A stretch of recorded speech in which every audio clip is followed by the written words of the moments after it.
All right, so welcome everyone to the first of our FCI live series. So excited to have you here. And ready for Blastoff is our topic today, or more specifically, all the things that have to happen once we have a site or we're close to a site and how all those pieces fit together. And it's a little bit of a murky area that I'm very excited to say that Seven Roots has been doing some really great work around clarifying. So I invited them to come and kind of jump into the fray and talk about how all these pieces fit together. And clearly this resonated. This session has more registrations than any of the other ones we're offering. So we're really glad that this resonated with you all and glad to have them here. I am pretty much going to be turning over the show to the Seven Roots team. They'll introduce themselves and tell you how they want to run their time because they have several professional facilitators on their team. So I just get to sit back and be part of the audience. But I am JQ Hannah. If you don't know me already, I'm with Food Co-op Initiative. I'm the assistant director. And this is part of a longer series. I will put in the chat the link to all our upcoming additional sessions throughout the rest of this week and next week that you can still register for. And with that, I am going to turn it over to the Seven Roots team to give us some perspective on what happens when you're ready for Blastoff. Oh, thank you so much, JQ. Couple things. Hi, I'm Joel with Seven Roots.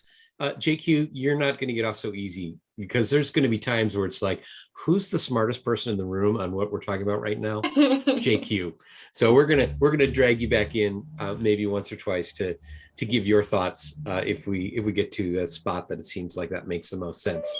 And you know, either people are here for this or people just love being on Zoom.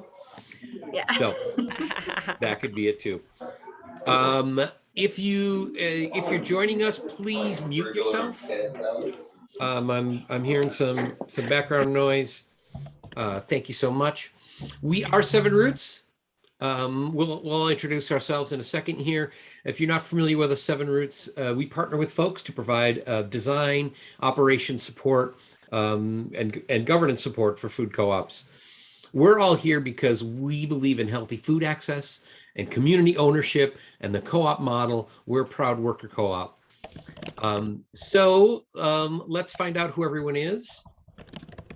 I'm Nicole Klimek, and I provide store planning and design, programming and merchandising, equipment specifications and procurement, as well as interior design. Oh, we were going to do a wild card here since yesterday was Valentine's Day. Nicole, what's your favorite way to enjoy chocolate? In the turtle style, I love milk chocolate turtles with pecans, and then there's this local chocolate shop that puts like really awesome sea salt on top. It's like this lava rock salt, and it's amazing. Fantastic. Heather? That's a great one. All right, I'm up next. Yeah, so I would like to say that please chime in with your favorite ways to eat chocolate in the chat, because really, truly, does anything bring us together like it? So my name is Heather Lazikis, and I work in branding and marketing with Seven Roots, work in interior design and project coordination. So, and my favorite way to eat chocolate, I'm so sorry. All right, so some of you may be familiar with those turbinado sea salt almonds. They kind of make the rounds, like they're in a lot of food co-ops. They've also been in Trader Joe's and various places. Anyway, they're so good. The salt and sugar on the outside of them. And I like to add in a walnut into the mix. They're pretty fantastic. Highly recommend. All righty. You lost me at walnut, but otherwise I heartily endorse. My name is Joel Kafishke. I do internal project management at Seven Roots, and I do governance consulting. And my favorite is, right now, there are various ways in which I enjoy chocolate. Right now, it's just like a good dark chocolate, like 80+%, just a nice dark chocolate.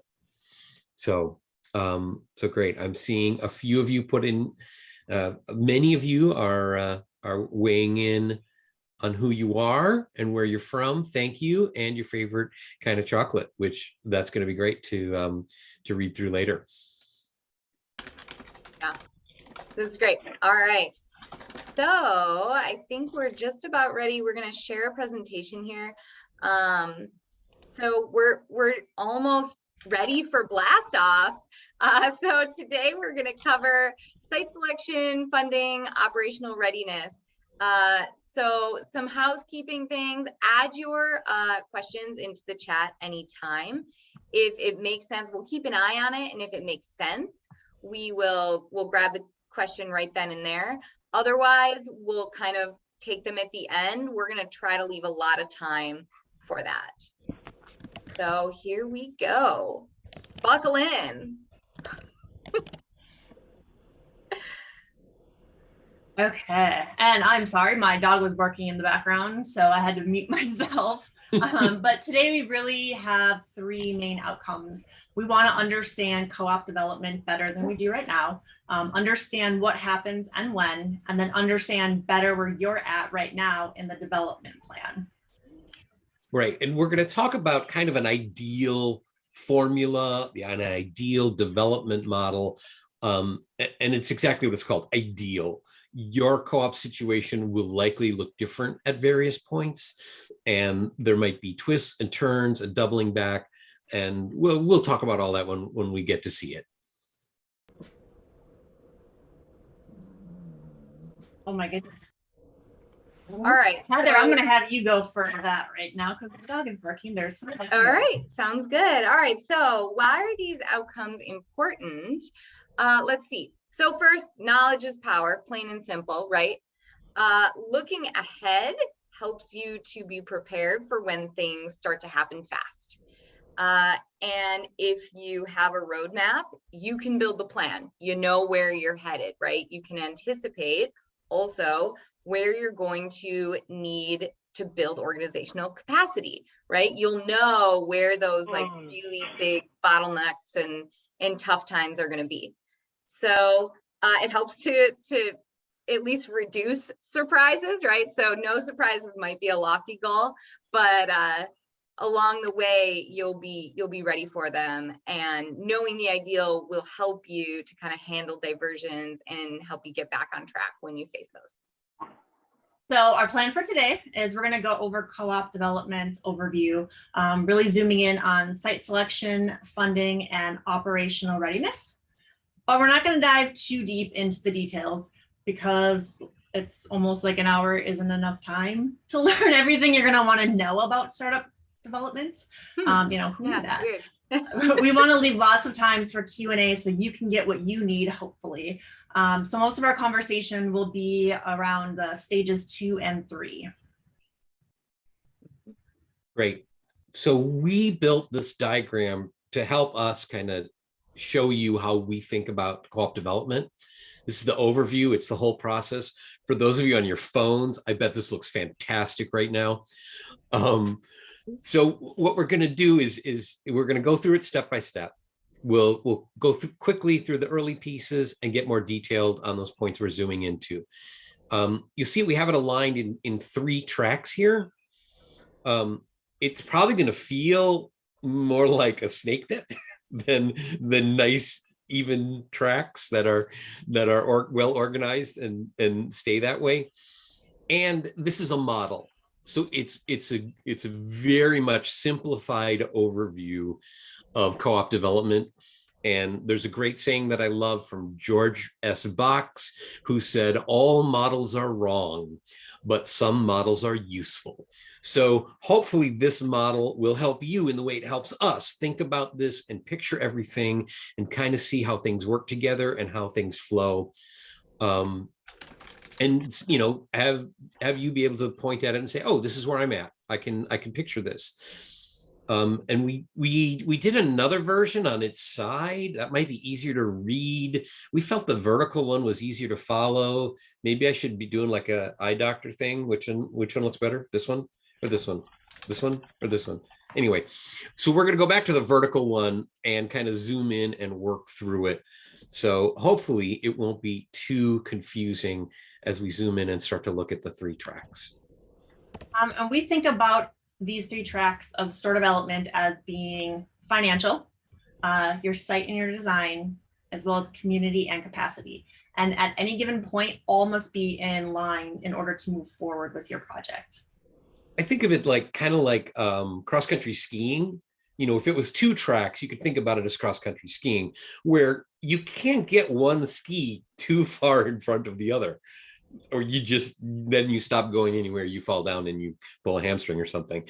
But there's actually 3 tracks here. So I thought maybe it's kind of like 3 friends with their arms linked, and you're walking along, and one can't get too far in front or behind the other. They all kind of have to move together, or again, you're either no longer connected or you've fallen in a heap on the ground. So let's go to the beginning here, back to the vertical, which I'm seeing great support for in chat. Thank you. Whew. That was a close one there. So, so when all of this starts is you're hungry and you think, hey, let's start a co-op. And then it kind of goes off and running. And then we start to see these 3 tracks start to take shape. All right. Thanks. So we're zooming in here, right? So this is the beginning. And first, you're over here in community and you're building up your community support, gauging interest in the co-op. So if you're there right now, or if you were there at the beginning of your co-op's existence, you remember this part, right? Lots of conversations, telling the story, getting other folks to sort of believe in this dream. So then over in finance, right? And we're going to do this a lot. We're going to jump back and forth between the categories. So stay sharp. You're going to get a preliminary market study and kind of start to put it into basic performance numbers. Like essentially you're learning if this can even work, right? Like, does this look like it can be viable before you and your community get too invested? So again, that early pro forma thing, it need not be super detailed or fine-tuned, because you know that much of the information you're going to get down the line is going to change and evolve. So you're going to ask yourself, does this look like it can work or still work many, many times? Yeah, that's a good point. That's a good question to memorize. Does this still look like it could work? Right. Keep asking yourself that. That's good. So true. Yeah. All right. So over in site in the middle here, it's quiet. It is a little early to get too specific on any site stuff, but you're going to probably already be thinking about, areas, neighborhoods, and kind of keep an eye on things. And again, back over in community and capacity, you just keep it up, right? You're on the train, and you're getting the building blocks of your organization strong, right? So you're incorporating, you've got bylaws, your board, volunteers, you're building up your organization. And eventually you'll hit a critical mass of member owner numbers. And that number is different for everybody. Some people it's 600 and some people it's 1,000. You can work with FCI to know what your number is, and then you can start scoping for sites. JQ, you can just put the number in chat right now for us so we know. And you're going to use your preliminary market study to determine where to look. It will identify and have some information about your trade area and kind of help guide your search, because some of the buildings that we think are some of the sites that you might be like, oh, this amazing historical building is the place that we want to be. But the market study might come back and be like, you're only going to do 1 million here, but you're going to do 10 million over here. So having that information is really, really going to help you as you start looking for your site. Now, things are starting to get busy. As you can see, that our diagram gets a little more complicated here. And as you look ahead on the plan, if you had one in front of you, sorry, things are only going to get busier and more complicated on multiple fronts. It can start to feel overwhelming. And some folks at this point start to think, I'm going to get help with project coordination. And what it does is project coordination can help guide you through all of this. What did we call it earlier? The snake pit, and make sense of it. And be sure that, while you're working really hard on some of this stuff, you also have someone who's reminding you of these things on the horizon that we need to be laying groundwork for. Okay. So you've been hunting around, you know what you're looking for, you're keeping your eyes out, and this is the exciting part, you're getting serious about a site.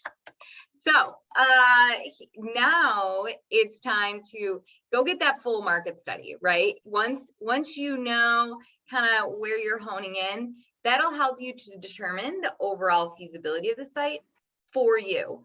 And again, here's another place where you want to talk to FCI about best practices for market studies. So that's where JQ may come in the picture, right? And you'll want that market study information as you go into design feasibility. And design feasibility, a note on that, we're going to sort of talk about that. Sometimes it's design feasibility, sometimes it's site feasibility, sometimes it's operational feasibility. We're talking about the same process here, and we'll kind of get into that next. It's kind of taking that question of, do we think this will work, very specifically about a location. Mm-hmm. Yeah. So, and this next step is both financial and kind of community capacity. So remember when we said the model wasn't perfect? Well, here you go. So under the planning heading, based on that market study, we take that initial pro forma and we start to develop it. So we've got that updated market study. So we've got some new numbers. So we're going to plug those into the pro forma, and we start to, we're not fine tuning yet, but we're starting to put it into shape. It's going to be based on financial indicators and industry standards, specifically for independent natural food grocery stores that are appropriate to your plan size and sales volume. Because running things that are kind of like it are very different. Running a conventional store is very different. Running a natural food store, those are really different. So you need to know what land we're playing in, and be sure you've got the right model and the right info in your pro forma. Because from product distribution to operational practices and standards, the business model is very different to base your assumptions on. So as an independent, it's going to be a different animal. Totally. All right, so back over in the site track, we're back in design feasibility, right? So you've gotten this sort of planning work, you're working on that, and you're bringing some of that information into design feasibility. So you are, again, answering the question, can a grocery store work here? And this type of feasibility takes into account all of the factors of your site, right? So what is that building? What might the cost be to bring it up to where it would need to be a grocery store? The layout, the codes. It focuses in on all of those pieces to help you know what's going to be doable in this space, and if there's a layout that will work. So from there you learn, what sort of things do you need to include in your negotiations with a landlord. So that's a critically important thing. So, and again, landlord, or if you're going to build your own, maybe, what are the factors? What do you need to know before you enter in? The same way that it would be irresponsible to take owner's money without knowing that, for example, if your market area could support the business, and that's what you're getting a market study for, it would be irresponsible to pursue a site without knowing if the site could operate profitably in a space.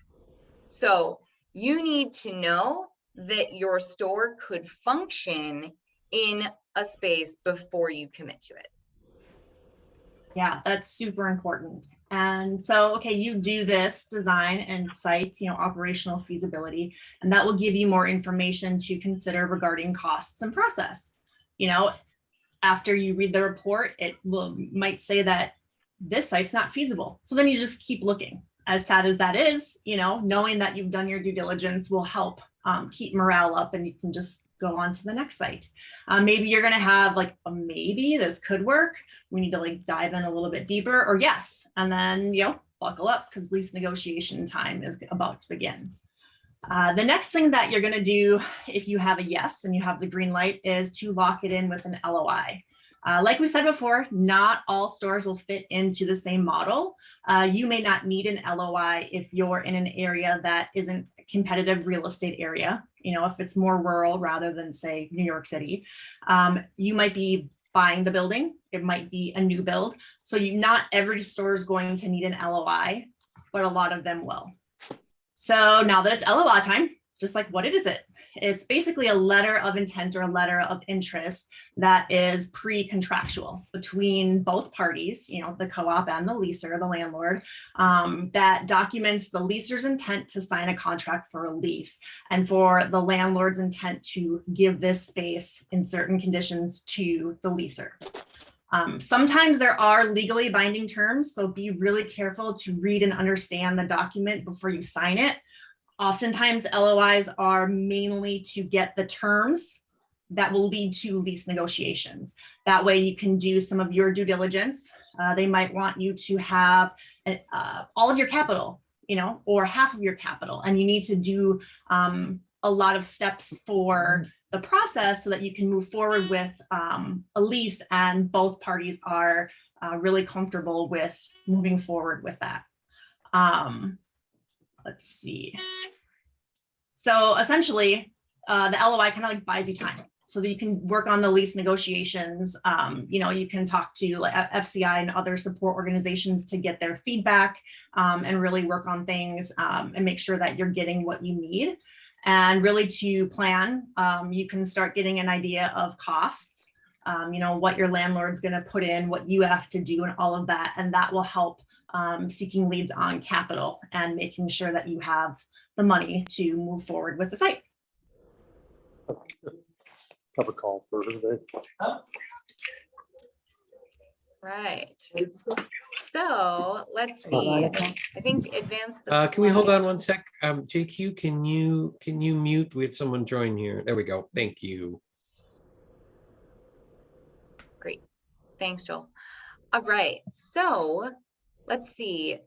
We're going to jump back over briefly into community and capacity to Before you get in there, Heather, now that we're back there, community capacity, I had a question that came in offline that asked about, you know, can you talk more about community support and diversity and what level of support?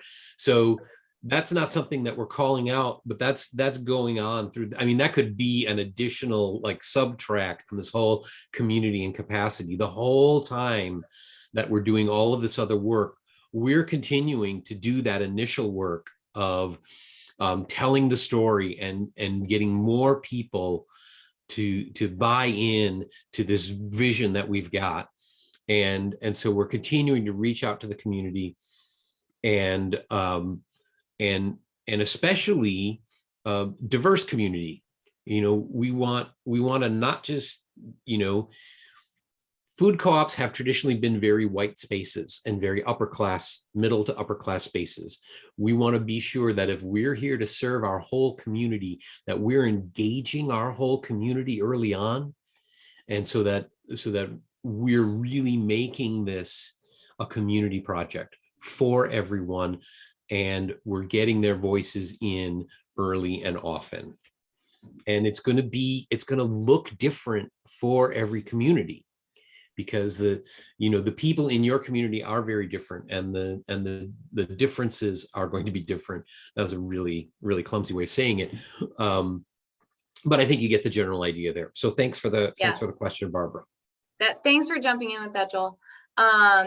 Yeah, I think that's the point. When we said keep going up at the top with like the organizational development stuff, that's all wrapped in there. So it never ends. It never ends when the co-op's open, right? But just maybe you get to stop doing it.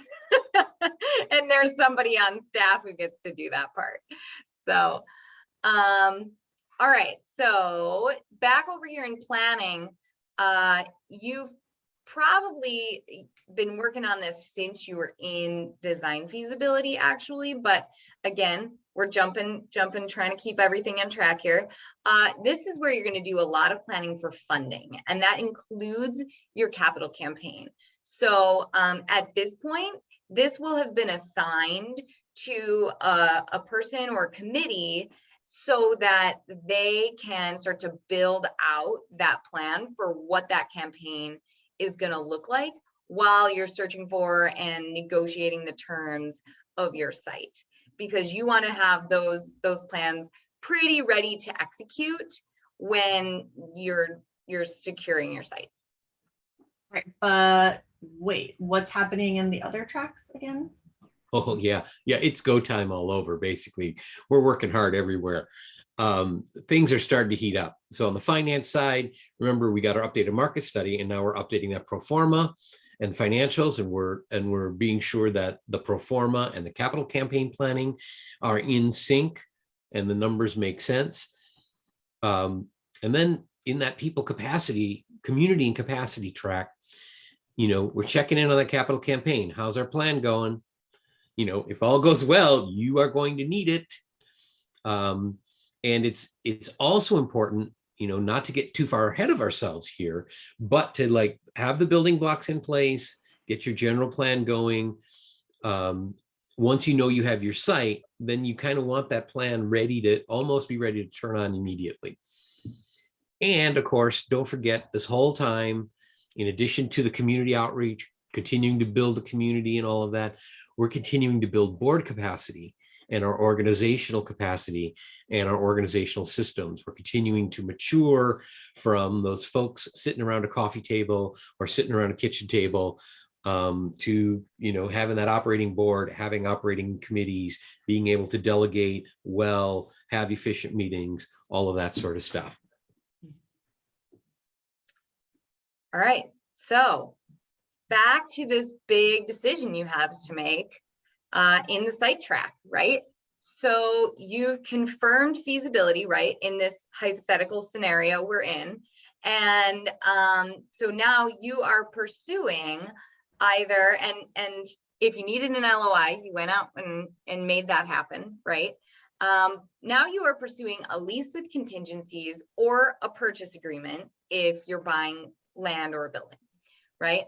And so this is where we want to take a moment to talk about negotiation. And really, this moment is actually a PSA to say, get expert help. You want a real estate professional to help you through this part of the process, right? And you're also going to need resources in terms of folks who understand what your retail operation looks like from a physical space capacity, right? So HVAC and electrical, but also things like costs and what you're going to need, so you know what to ask for and what not to worry about as you and likely the person on the other side also is probably inexperienced in grocery, right? So you're inexperienced in negotiating grocery leases, very likely, right? And so is the person on the other side, very likely. And so this just sort of helps to kind of keep everybody in some level of comfort zone and lay the groundwork for success. So another thing is pass your lease drafts by FCI, please, please, please, please. We cannot stress this enough. The future of your co-op really depends on the utmost of diligence in this phase. And so you can't do enough diligence here. Yeah, So, I'm going to jump in here just for a second and say, yay. so glad you guys talked about real estate professionals, and we have witnessed real estate professionals not understand certain things about grocery and not press for those things that were non-negotiable, but they decided were because they've never worked with something just like your business. So, if you're working with Seven Roots, if you're not us, but pass that lease by someone else, even if you have the best real estate rep you're just in love with them and they're perfect, pass it by someone in the industry before you get too far down the road. I'm done. Thank you. No, Yeah. you're not. You're not, Oh. JQ. I've got another question. I just came in. It says, if using an attorney, must the professional be a real estate lawyer as a possible option for real estate broker professional? Thoughts? So I can tell you stories, and I will not name names, although Heather could tell you a story. startups that used lawyers that were not real estate lawyers and co-ops that used real estate lawyers who still missed massive important things about those lease agreements, and it's more common than not. So picking a lawyer outside of the real estate realm when it's still kind of iffy, even if the real estate folks will catch everything that'll affect a co-op, I would not do it. There's a reason for specialization in law. That's my lean. Some startups have used lawyers who do not have the specialization and then used lots of other co-op people to review it. But I'd say real estate lawyer is important. And I would say that it's really that team, right? It's the real estate lawyer who knows what they're doing and the professional that can tell you what a grocery store specifically needs. Because real estate, even if they're doing commercial buildings, like they're not going to know what kind of electrical you need and how much it's going to cost, or if you have the capacity to put like a refrigeration system on your roof. They're not going to know if you need to have, you know, access from parking or a certain, you know, flat parking lot. There's so many things that they don't know, and that only someone that has operated grocery stores and or helped with those negotiations are really going to be able to walk you through that. So it's kind of a duo. Mm-hmm. Yeah. Oh, I see that a clarifying question here. Real estate lawyer that specializes in grocery or co-op or both? There probably will not be a real estate lawyer that specializes in grocery. It's that you want a real estate lawyer and you want, you know, someone on your team who you can use to sort of, who has that grocery experience. JQ, what would you add to that? Oh, I'd agree. What Nicole's point out is perfect. You're looking for a real estate lawyer. They don't necessarily have to have a background in grocery, but you have to have another expert lined up who can tell them exactly what's non-negotiable and make sure they're talking to each other. But if you're asking, do we need a real estate lawyer and someone who specializes in co-op? Yes, those are two different people. We're not going to get into that today, but you can follow up with me about that. Mm-hmm. All right. So negotiations, that could probably literally be its own hour. So the point is, in our hypothetical scenario here, again, we've been successful. If you're not, you know, you're going back to the drawing board. You're just going to keep looking, right? Because a bad lease or a bad purchase agreement is just a bad deal, even if the space works. Don't do it. So, well, and one of the things we talk about is the only thing worse than not having a co-op is working really hard and opening one and having to close it. So this is really critical that you set yourself. This is one of the many, many points where you set yourself up for success.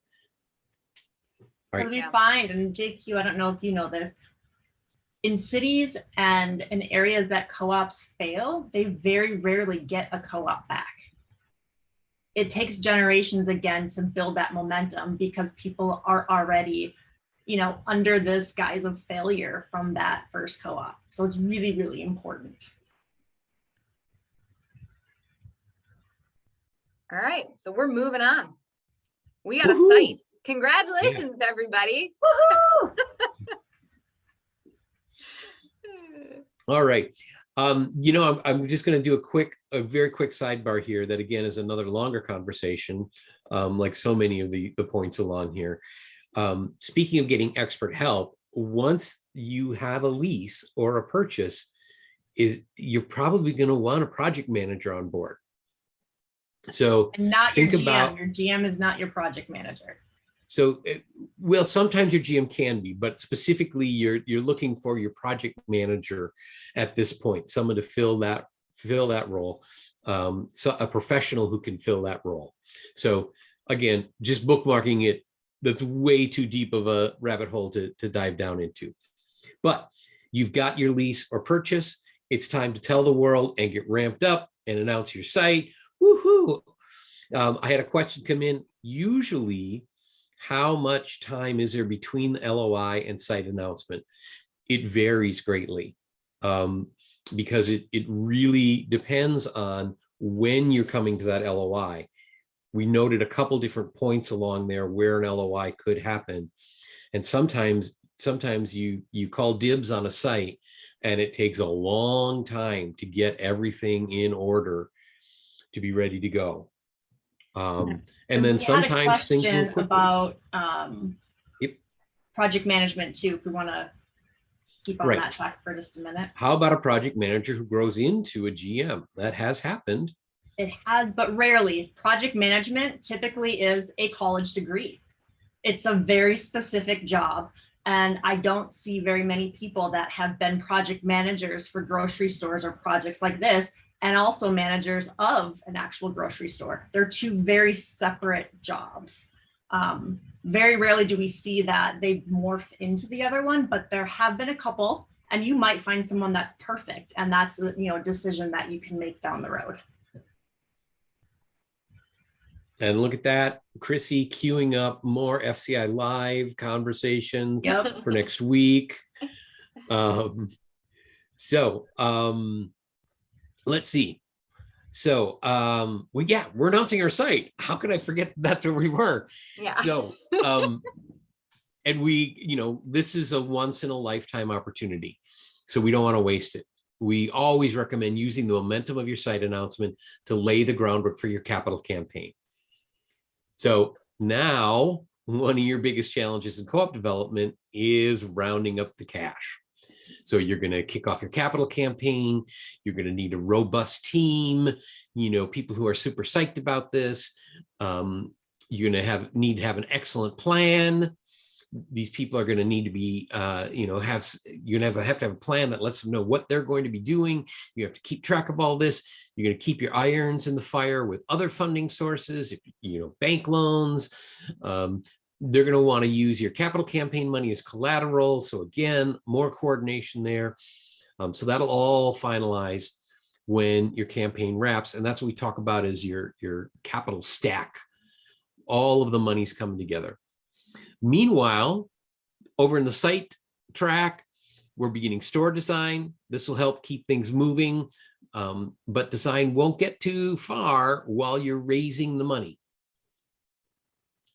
And you're going to want to stay in that schematic phase until all your dollars are finalized to protect the co-op, your investors, and the design team. Yes. So I'm going to jump in here with the question, right? It's a little low key here, but the did you raise the cash? We're at decision time again, right? So you've had a plan, you've moved through it, you raised a bunch of money. Did you get it all? Do you have what you need to move forward on this project? And this is another sort of critical point of maybe you didn't, and it's time to kind of refigure, how are we going to do this with the resources that we have, or what are our other resources? So again, we're being successful here today. So because mostly from time constraints. So we're capitalized. Congratulations again. So now it's time to move on. Let's build this thing out inside, outside. So moving on into design development and internal readiness. Nicole. Yeah, and in the site and design track, you are building the actual store, right? You are doing the store planning and design as well as programming. And you want to have a plan that can accommodate for your sales projections and also accommodate for growth. So you don't want to start off on the wrong foot by having all of these inefficiencies that, as individuals might work and you can, sashay around them. But when you start compounding them, it's very difficult. So then we're also starting to think about architecture. Engineering, your site plan, you're doing your interior design, you're actually doing construction, you're doing equipment specifications and ordering. And I know I'll just touch on supply chain for a minute. It's horrific out there right now with equipment ordering. So having a solid plan and not making too many changes and making sure that whoever you bring on the team isn't going to come in and say, oh, well, it's my store now, so I really think that I need to have an extra 4 feet of refrigeration, right? Produce case. Well, some produce or some refrigeration manufacturers are actually out like 30 months right now. It's insane. So we don't know what the supply chain is going to look like when you build your store, but just keeping that in mind as you're moving through. So you're going to order that equipment. You're going to start working on marketing, and you're really going to start that, development process that has the most fun, I think, but also a lot of challenges, and things are moving really quickly. And having a plan in place is really the best thing that you can do for your sanity, but also for the success of the project. Great. And so again, we're, the train is rolling here. Back in community and capacity, we're not done. Internal readiness. Oh, that seems so pithy and simple, doesn't it? Internal readiness in a couple of boxes, but there's still so much going on there. Are you still adding member owners? Of course you are. Lots of stuff going on here. You're looking to hire a GM now. You've got to be working on that. You have to start thinking about, and with the GM hiring comes governance transition, as your board starts to move from being the folks who are there doing everything to shifting into more of an oversight mode, which is, oh, thank you, Joel, for the shameless plug. JQ, do you have any FCI live sessions planned on the governance transition? We do a session next week with Joel on governance transition. And actually, there will be multiple sessions about it at Up and Coming this year in Madison in May, because it's such an important topic. Back to you, Joel. There you go. Wow. And while I'm I've got you, signing up. while I got you, JQ, anything else you want to talk about in internal readiness and the community capacity track that's going on at this point? Just remember that the work doubles and triples during this phase until your GM gets there. And even that takes a little time to downshift the amount of work you have on the board. So just invest in delegation and make sure you're getting the training you need to do your job once the GM shows up. And at the same time, can you really be managing ownership growth anymore? Ask yourself that. If you're still managing, if the committee that runs all the events and the ownership growth is being chaired by board people, there's another place you may need to hire. Remember, this is short term, but this phase is really tough. So make sure you've built your capacity plan as you head into this. How are we going to manage all this, and how many people do we need to hire? Awesome. Thank you so much, JQ. Heather, what happens next? Oh, well, just this little thing, which is that we get to open a grocery store now. So congratulations, everybody. We have arrived. It's been a long road, and we've done a lot of work, and we've probably cried some tears, but we're here now. You can buy bananas there. Yeah. So congratulations. It wasn't easy, but you did it. And so hopefully, during this presentation and questions to follow, you're really going to understand what our outcomes were. And that is understanding co-op development better, understanding what happens when, and understand better where you are with your co-op in the development plan. So again, we wanted to leave lots of time to ask questions. So there is a bunch in the chat, and we'll try to start to move through those, but Joel, do you have thoughts on where we want to start with that? Yeah, well, we had one question that came in early from Kathleen. Is there a ballpark range of cost for design feasibility, like per 1,000 square feet of site? Essentially, the answer is, well, first of all, great to see you. Hi, thanks for the question. It's really going to be specific per client. I don't know if we've got a good ballpark on that. Heather, do we? Yeah, it's like a few $1,000. I'm sorry, I can't give a ballpark rate this moment, but scope is always different, right? So some stores have multiple sites. Depending on what you need. And yeah, JQ, do you have anything that you would throw out for this? I'm not going to throw out a number if the professionals aren't, but I would say one thing to just definitely keep in mind is, remember, you can start these conversations much further back. Talk about the site size you're looking at, talk about some of the sites you're hoping to hone in on. And most of the professionals that do this work will absolutely talk with you for free and talk through it and be able to give you maybe a little bit of a sense. But I think it's just the projects vary too much. So this is a place just find out who's doing this in the space and make those phone calls. They will talk to you. I'll say this is just a little information, but oftentimes we find that it's less expensive than your market study and pro forma, combined. And That's we, a little bit of a just as one anecdotal, we worked with one client and did a feasibility study for them.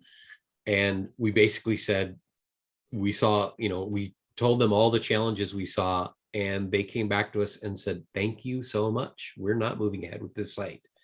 So whatever the cost was, even though the answer was no, they were very happy with it because it saved them all of this other stuff that we showed on the graph. So someone, whether it's us or someone else who can do that for you, we think obviously it's a worthwhile investment. Imagine like announcing your site and then finding out that it doesn't work. Yeah. That would be really hard. Yeah. We got some more questions here. I don't want to stay on this one too long. I'm seeing one. So Louisville says, but some design happens before closing the capital campaign. Won't preliminary designs be a part of your site feasibility? Yes. Can you tell us more about your question? Can you chime in, go off mute for a minute and clarify what that question is? Yeah, only because like this is kind of where we are right now. We're knowing that there's some design that will have to happen, whether it's like just where do the cars pull in and out kind of site design, but also our consultant that we've been working with has told us that we want to design from the inside out, and so is really arguing for like very early designing of what goes inside the store and like helping like build the outside of the store and the structure of the store based on what's inside the store. So we're trying to get our heads around the whole process. Well, and it's different for every project. I'll tell you that. Designing from the inside out is a term that I personally don't like using because it doesn't happen that way with co-ops. We have a lot of other processes in there, like capital campaigns that can take, 2 months. And other developers are not used to waiting. They want that information like immediately. So if you really start with a design, then you're going backwards, right? You're working with your architect then, and who's like, well, we can't do that. Structural says you have to have beams there and you've got your refrigeration placed there. There's a lot of back and forth. So really what you want to do is have that concept for feasibility. And we use like a numbers-based design where we take a look at the pro forma and the market study and design the store around that so that you can meet your sales projections and operate efficiently. And all, labor goes into that and programming and all of that jazz. And we can kind of take a look at that and get like square footage allocations in the feasibility. And then we can move into what we call schematic design, which oftentimes does happen before your capital campaign. It doesn't have to, but it helps to have something visual to show people as well. And then that's where you really get your costs. Like we can say, well, we're going to have, this much for refrigeration. We can see where shelving is laid out. Nothing's detailed, but everybody involved, including the, overall design team, like your architect and engineers, can start their costing process. So that's kind of where you want to be. And then you move into the more final design, but of course that's another session. But we'd also be happy to give you some infographics that we have on the process and then the different types of drawings and iterations that we see. But there's usually, there's like 4 or 5 iterations of a plan that keeps evolving, and you need to do that. And it's typically not before you, start building. So. Yeah, that makes sense. So it was kind of that thing that we said where you don't want to get too far ahead before you kind of get your campaign and whatnot. So you have an idea of what you're doing, but you don't want to invest too much. So can I just ask, I was kind of messaging with JQ, but if we have to order refrigerators like 2 years in advance, and those are like $800,000 or something, how do we know when to say, well, we're going to have enough money?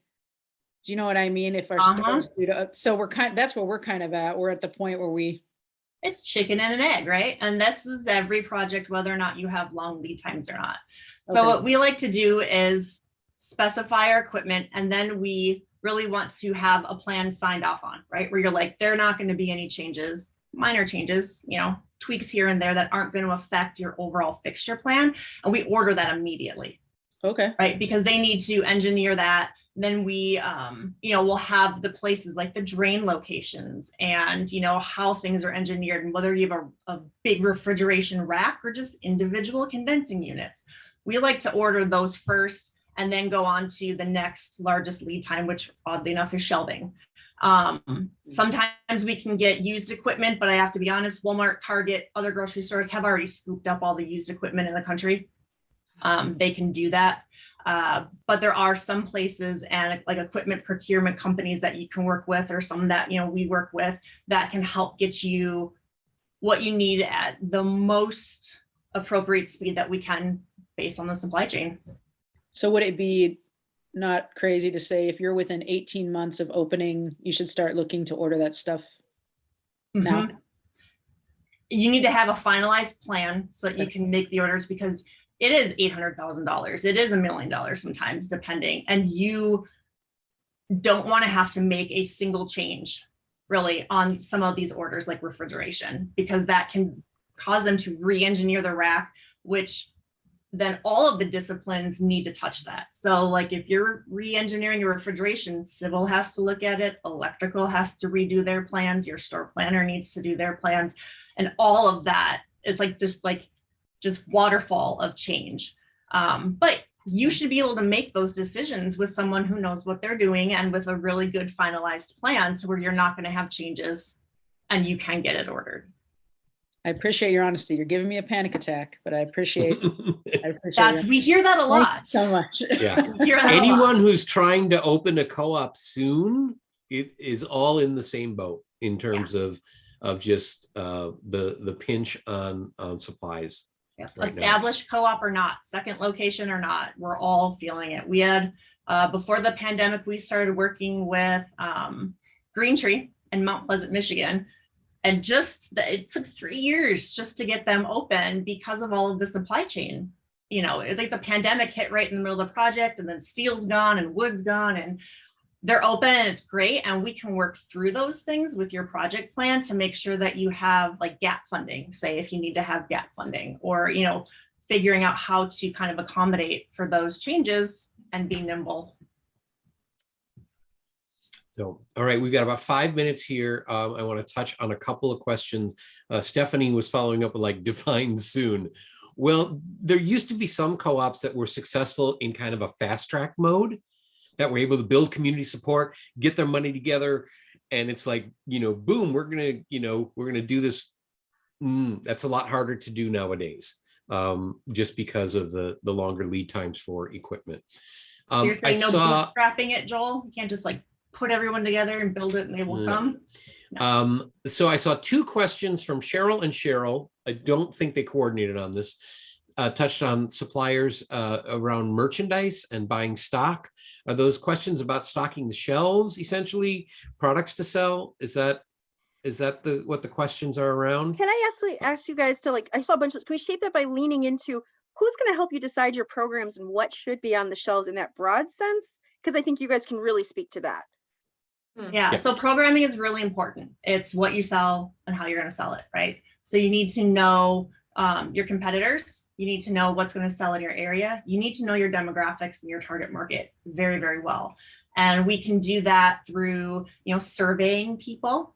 We have data of similar, you know, co-ops that are of your size and location and just your similar demographics. And we really take a look at the linear foot. It's like, I love it. It's fantastic. We're going to have 15 feet of chips, really 16 feet. And this is the kind of shelving that we need. These are the kinds of brands that we're going to need. And then bringing in your wholesaler distributors. You'll probably have a primary and a secondary and then a bunch of other ones, and figuring out what their top sellers are. And then more importantly, being in on that conversation so that they're not just trying to sell you what their top sellers are that might not sell in your area. But working on that programming, but then also just programming in a department, right? Like how many sandwiches do you need to sell in a day to meet your sales projections for your prepared foods department? And what kind of labor do you need? And how does that affect your margin? All of that goes into programming so that you aren't bleeding right out the door, because the first 3 to 5 years are very, very difficult for any business, but especially for a grocery business like a co-op, because of our business model, we're very different than, say a conventional store.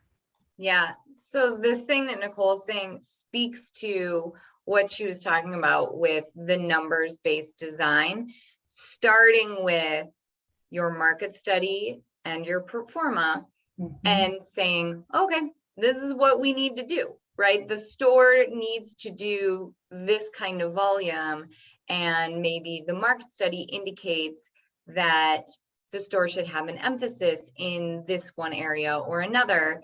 And so the designs should be built around both that quantitative and that qualitative information. So that's kind of where those decisions come from in terms of what is this mix going to look like and why, right? Because you can't meet your mission without meeting your financial goals, right? As an organization, the co-op will be driven by its sustainability from a financial and operational perspective.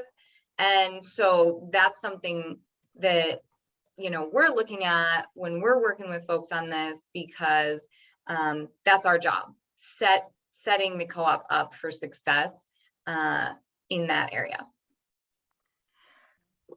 You guys have a minute here to wrap up. Oh my goodness, there are a lot of questions. Did we do a previous FCI live on programming? Yes. Go Yeah. find it, folks. So Yeah, there is one that does a much deeper dive into programming, which is super fascinating, and we won't have time to wrap here. So I think if there were takeaways from this, it's that this is big and complex. Coordination will take effort, and get help. Don't get overwhelmed, get help. You've got FCI, you've got folks like us. There are people who want you to succeed, who have experienced this many times over and can really help you navigate this in a good way. So we want to be there for your opening, either be there cheering you on or sending you a note on Facebook or Instagram or whatever, or all of that. We want to see you succeed. And lots of other folks do too. So keep JQ on your speed dial. And thank you all for coming and chatting about this with us today. Huge thank you to congratulations on where you're at too. Like, it's amazing that you've made it this far and are going to keep on going.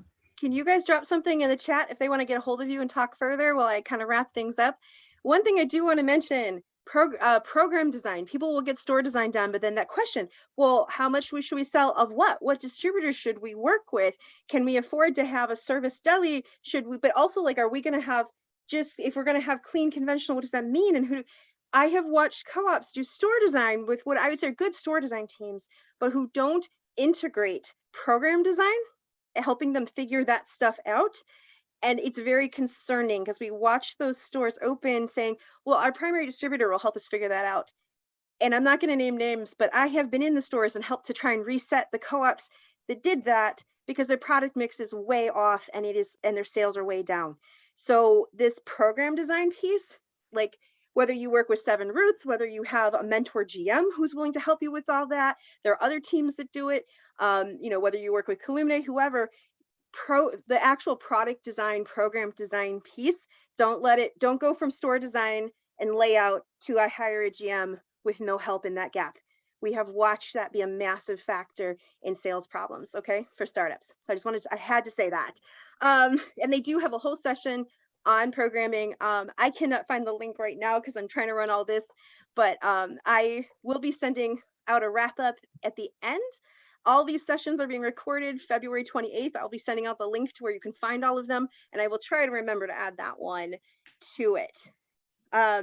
So again, we have a bunch more sessions coming up next week. Specifically, someone asked, what's the difference between a project manager who runs our project and one who works on construction? we have a session about that next week because you guys have asked so much. So come to that. Don Moffitt, who's actually in the room, will be helping to head that up with Bonnie Hedspeth. The question about where does the board transition with GM come into all this? Joel will be back next week to talk about that.